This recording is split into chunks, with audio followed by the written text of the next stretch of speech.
नमस्ते बच्चों, मैं कर्मजीत राजकीय उच्च प्राथमिक संस्कृत विद्यालय संग्रिया से अपने एनसीईआरटी क्लास 10th की मैथ स्टार्ट कर रखी है और इसमें अपने आज 14वीं प्रश्नावली सांख्यिकी के बारे में अध्ययन करेंगे।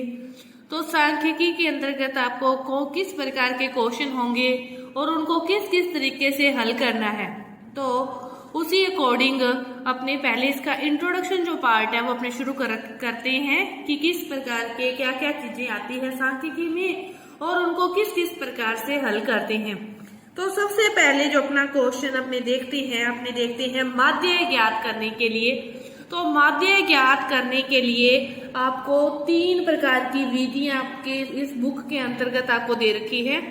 तो सबसे पहले मैं आपको उन तीनों विधियों के बारे में बताऊंगी कि किस प्रकार आप माध्य ज्ञात कर सकते हैं, कौन सी विधि से आपको अच्छा लगे। यदि तो पेपर में सीधा नाम दे रखा है कि आपको इस विधि से ज्ञात करना है तो आपको उसी विधि से ज्ञात करना है। यदि आपको सीधा दे रखा है कि माध्य ज्ञात करो तो जो आपको इजी लगे आप उसी प्रकार से उसको हल कर सकते हो। तो सबसे पहले अपने जो इस क्वेश्चन को एक ही क्वेश्चन को अपने तीनों विधि से हल करेंगे। तो पहली विधि होती है प्रत्यक्ष विधि। एक ही क्वेश्चन को अपने तीनों विधियों से हल करके आपको बताऊंगी मैं। तो सबसे पहले अपने देखते हैं कि प्रत्यक्ष विधि क्या है और उससे इस क्वेश्चन को कैसे हल करते हैं। तो देखो, प्रत्यक्ष विधि में सबसे पहले टेबल बनानी होती है। आपको जो 2 चीजें दे रखी है वो तो लेनी है। वर्ग अंतराल दे रखा है, विद्यार्थियों की आपको क्या दे रखी है, संख्या दे रखी है। पहले x निकालोगे, संख्या को क्या कहते हैं, f, फिर आप f और x का क्या करेंगे, गुना करेंगे। तो देखो, सबसे पहले लिख लो जो चीजें जो दी है वो तो पहले लिखनी है 10 से 25। एक बात और ध्यान रखनी है कि जिस पे खत्म हो रहा है दूसरा उसी पे शुरू होना चाहिए। यदि शुरू नहीं हो रहा तो उसके लिए आगे जो क्वेश्चन आएंगे आपको उसमें बताया जाएगा। 40 से 55, 55 से 70, 70 से 85 और 85 से 100। ये आपको दे रखा है, जो वैल्यू दे रखी है लिख दी। फिर f की जो दे रखी है ये सारी f है, इसको लिख दें 2, 3, 7, 6।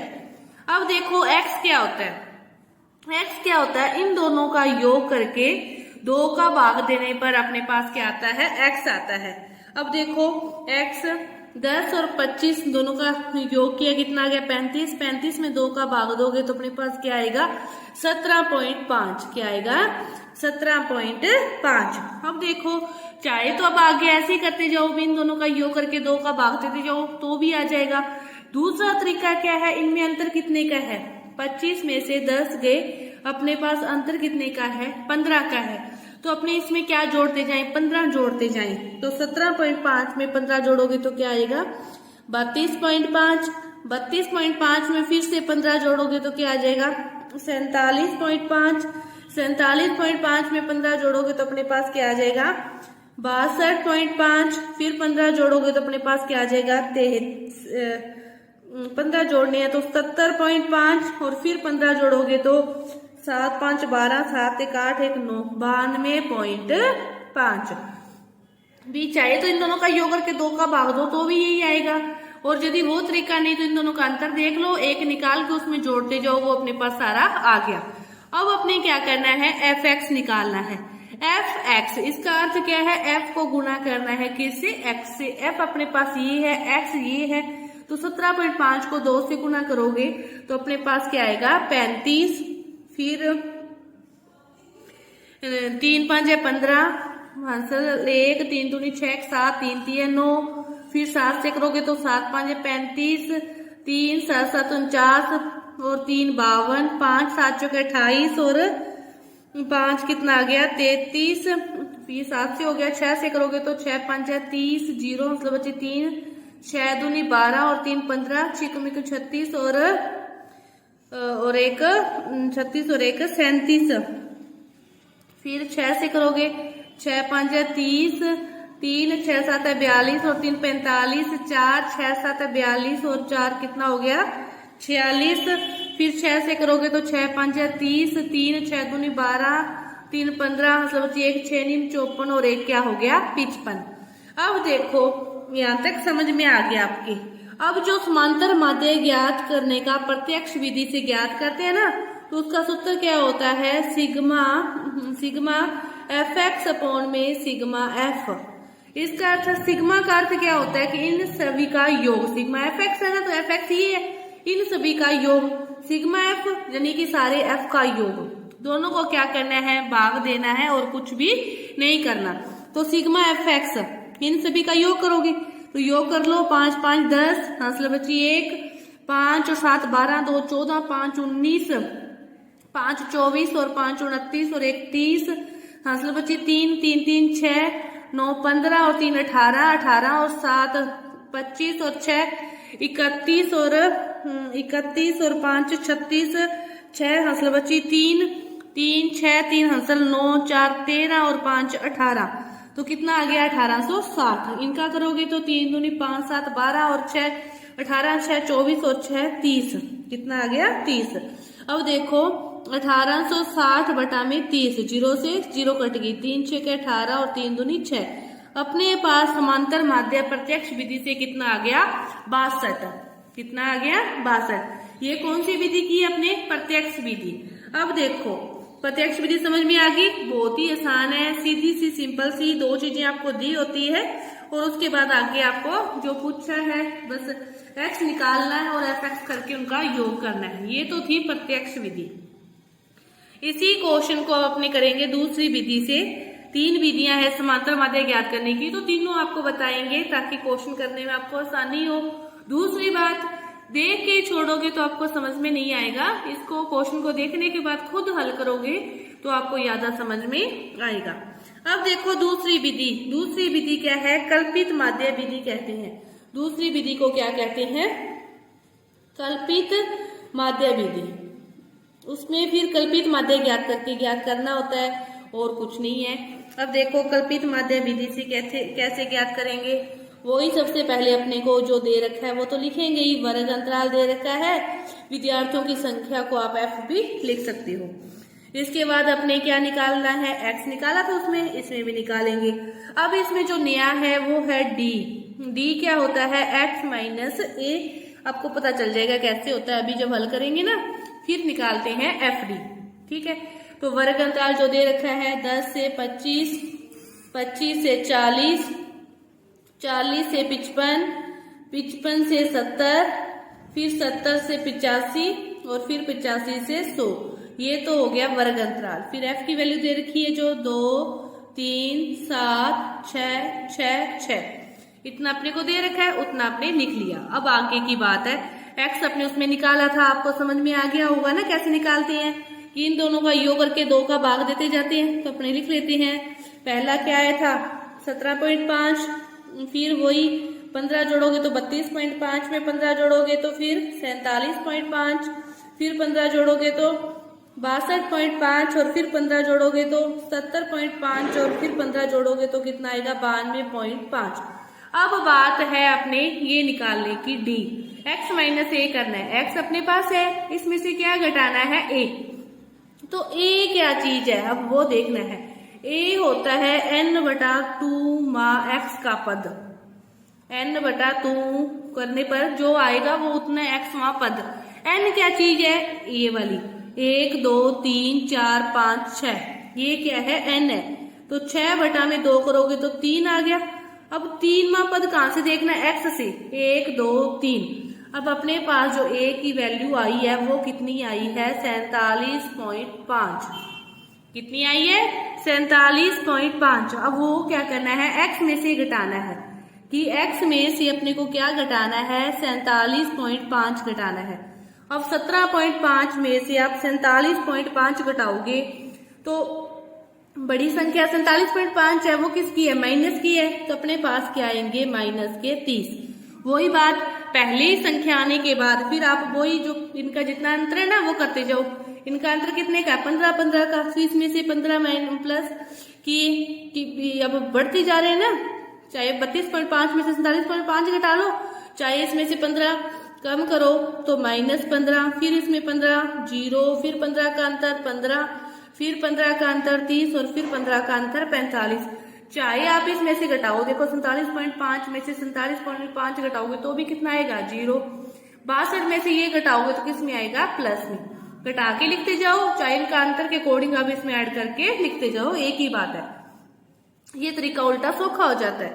अब फिर क्या करना है, एफ डी, एफ अपने पास है, डी अपने निकाल लिया, दोनों का क्या करना है, गुना। 2 को 30 दूनी 60, किसके, माइनस के। 15 दिए 45, किसके, माइनस के। 0 को किसी भी संख्या से गुना करोगे तो 0।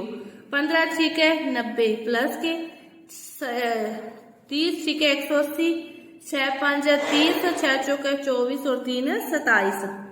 अब इनका क्या करना है, योग। देखो कल्पित माध्य से जो ज्ञात करते हैं अपने, तो समांतर माध्य है उसका सूत्र अपने पास क्या होता है, x bar equal to a plus sigma f d upon में सिग्मा एफ। बस a ऐड करना है, वो कल्पित माध्य है ये अपने लिए। अब देखो सिग्मा एफ डी करना है, मतलब इनका योग करना है। इनका योग कैसे करोगे, माइनस वालों का अलग से योग कर लिया, अपने पास कितना आ गया 105, माइनस वाले 6 4 10 105। इनका योग अलग से करोगे तो 0 9 10 8 और 7 15 और 9 24, 2 2 2 4 और 1 540। ये प्लस के हैं, ये माइनस के हैं। अब फिर इसमें से इसको क्या कर दे, अपने घटा दे, तो 10 में से 5 गए 5, 3 5 में से 1 गया 4, कितना आया अपने पास इनका योग 435, इनका योग आ गया। अब देखो सूत्र में मान रखते हैं, a की वैल्यू कितनी थी अपने पास 47.5 प्लस सिग्मा एफ डी कितना है अपने पास 435। सिग्मा एफ तो पहले ही अपने उसमें भी ऐड किया था, कितना आया था 30, कितना आएगा 30। अब देखो पहले 3 से अपने इसको एक तरीके से और कर सकते हैं, 47.5 प्लस 435 अपॉन में 10 गुना 3, 30 को लिख सकते हैं ना, तो 3 से भाग दिया, 3 एकम 3, 3 चौके 12, 3 5 15। अब 10 से नीचे 1 0, तो 1 के बाद क्या लग गया पॉइंट, अपने पास क्या बचा 47.5 प्लस 14.5, 5 5 10, हासिल बची 1, 7 4 11, 12 2 हासिल बची 1, 4 और 5 और 1 6 62। देखो इस विधि से भी अपने समांतर माध्य ज्ञात किया, माध्य ज्ञात किया तो कितना आया 62। पहले वाला जो क्वेश्चन उसको हल किया था तब भी कितना आया था 62। अब जो तीसरी विधि है उससे भी ज्ञात करोगे तो भी कितना आएगा 62 ही आएगा। तीसरी जो विधि है, पहली विधि थी प्रत्यक्ष, समझ में आ गई होगी, दूसरी ये वाली थी कल्पित माध्य, तीसरी विधि है पग विचलन विधि। कौन सी विधि, पग विचलन विधि। तो ये तीसरी विधि, तीसरी विधि में क्या करते हैं, इतना यहाँ तक तो ये वाली जो इसी क्वेश्चन को हल करना है, तो ये यहाँ तक तो वो बनती है, डी तक तो यहाँ तक तो करते हैं, बस इसके आगे 2 स्टेप और होंगे। अब इसमें एफ डी कर दिया, उसमें क्या करना है, एक स्टेप x माइनस ए को h से क्या करना है, भाग देना है, वो अपने पास जो आएगा उसे u कहते हैं, और फिर जो गुणा करना है वो एफ यू करना है। बस इतना सा अंतर है, यहाँ पे अपने इसको दोबारा बना लेते हैं, आपको समझ में आ जाएगा। ऊपर वाला सारा वर्ग अंतराल f x d x minus a, और फिर क्या करना है यू ज्ञात करना है, x minus a upon h, और फिर क्या करना है एफ यू, सारा सेम टू सेम। अब यही क्वेश्चन लेना है तो मैं यही लिख लेती हूँ, 25 से 40, 40 से 55, 55 से 70, 70 से 85 और 85 से 100। ये क्या आएगा 2 3 7 6 6 6। ये अपने निकाला था जो 17.5, 32.5, 47.5, 62.5, 77.5 और 92.5। फिर अपने जो डी निकाला था -30, -15, 0, 15, 30, 45। अब बात आई यहाँ पे, समझो ये क्या चीज आ गया, अभी नई चीज, x माइनस ए अपने पास है, h से भाग देना है। h क्या चीज है, h है इनका अंतर, 25 में से 10 गए तो कितना अंतर है इनका 15। वर्ग अंतरालों का अंतर क्या है अपने पास, h है, और h कोई नई चीज कुछ नहीं है, बस वही h है। अब देखो 30 को 15 से भाग दोगे तो 15 दूनी 30 -2, 15 को 15 से भाग दे दोगे तो 1, 0 को दोगे तो 0, 15 को 15 से दोगे तो 1, 15 दूनी 30 और 15 दिए 45। बस इतना सही काम है कि जो इन सभी में क्या करना है, 15 का भाग देना है। अपने पास h की वैल्यू कितनी है, 15 है। फिर क्या करना है, FU 2 दूनी 4, 3 एकम 3, 7 को 0 से किया 7, 6 एकम 6, 6 दूनी 12, 6 तिये 18। अब इनका क्या करेंगे, योग। 12 और 18 30 और 6 36, 36 में से 7 गए तो अपने पास प्लस का क्या बचा, 29। और देखो f की वैल्यू अपने पास क्या आई थी, इनका योग किया था तो 30 आई थी। बस आपको सूत्र में कंफ्यूजिंग नहीं होनी चाहिए। इनका फिर सूत्र क्या हो जाता है, वही अब x bar equal to a plus sigma FU sigma f, और इसको अब गुना किससे करना है, h से करना है और कुछ नहीं। बस थोड़ा सा सूत्र, पहले सूत्र सीधा ही था, भी सिग्मा fx अपॉन में सिग्मा f। ये तो कौन सी विधि थी, प्रत्यक्ष। फिर a को ऐड करके सिग्मा fd अपॉन f कर दिया। ये कौन सी, कल्पित माध्य। कल्पित माध्य में थोड़ा सा और गुना h और कर दिया तो फिर वो कौन सी होगी, पग विचलन विधि। अब देखो a की वैल्यू वही है 47.5, सिग्मा FU कितना आया, 29, ये कितना आया 30, और गुणा क्या करना है 15, 15 दूनी 30। फिर 2 से काटोगे 2 एकम 2, 2 चौके 8, 2 5 है 10, 47.5 प्लस 14.5, और इनका योग करोगे तो कितना आएगा, 62 ही आएगा। तो ये कौन सी विधि होगी माध्य ज्ञात करने की, पग विचलन विधि। कौन सी विधि, पग विचलन विधि। तो ये आपकी माध्य ज्ञात करने की सारी जो विधियां हैं वो इस प्रकार थी। उम्मीद है कि आपको समझ में आई होगी। आगे आपके बहुलक और माध्यिका वाली है, उसको मैं अगली वीडियो बताऊंगी, क्योंकि ये वीडियो क्या हो जाएगी, फिर ज्यादा लंबी हो जाएगी। उसके बाद फिर अपनी प्रश्नावली को शुरू करेंगे। समझने के बाद आप उन क्वेश्चनों को खुद हल करोगे तो आपको ज्यादा समझ में आएगा। धन्यवाद।